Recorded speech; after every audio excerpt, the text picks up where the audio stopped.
omwaka 2020 we bataabeewo kikyuse kyonna omukyala Dorothy Kisaka agenda kubanga adda mu bigere bya Inginiya Andrew Kitaka abadde akolanga ssenkulu w'ekitongole ekya KCCA ekiddukanya ekibuga Kampala.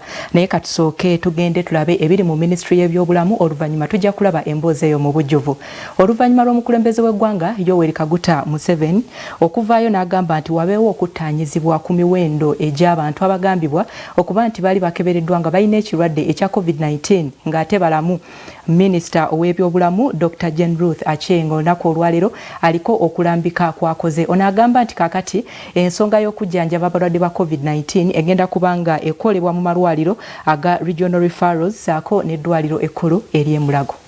Minisita ow'ebyobulamu Dr. Ruth Acenge alambise ku biva mu kkebera abateeberezebwa okuba ne coronavirus ebitakwatagana. Kino kiddiridde omukulembeze w'eggwanga Yoweri Kaguta Museveni okuvaayo ku Lwokuna n'ategeeza nti emiwendo egiva e Makerere tegikwatagana. Minisita Acenge agamba nti bataddewo enkola essooka okwekenneenya nga tebannabaako kye bafulumya.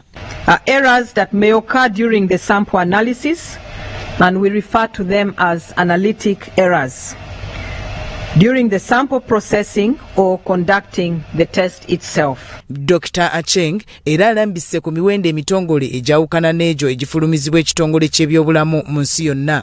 But these 679 include some people whom one of the laboratories classified as positive when they were not. There were some people who were classified as positive when they were not by the laboratory at Makerere because there was some carelessness.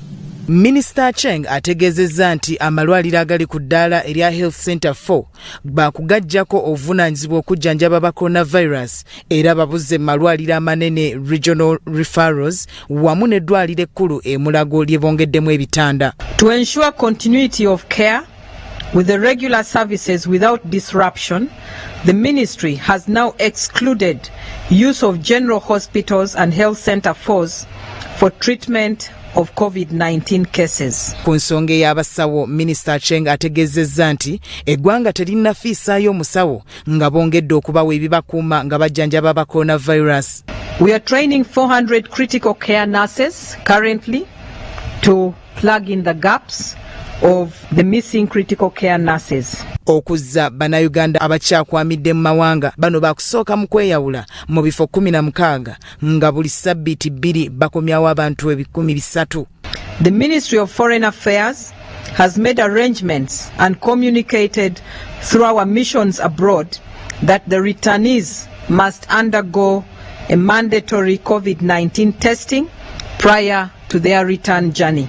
Awunzisa alaga we batuuse okugaba obukookolo obwambalwa ziyite mask nga batandikidde mu district 4 ez'oku nsalo nga ziddamu okukozesebwa. Are labeled Government of Uganda not for sale and made out of plain colors. We encourage those that have received the masks to use them as per the guidelines that have been disseminated by the Ministry of Health. Bya Robert Kalema, Sol TV.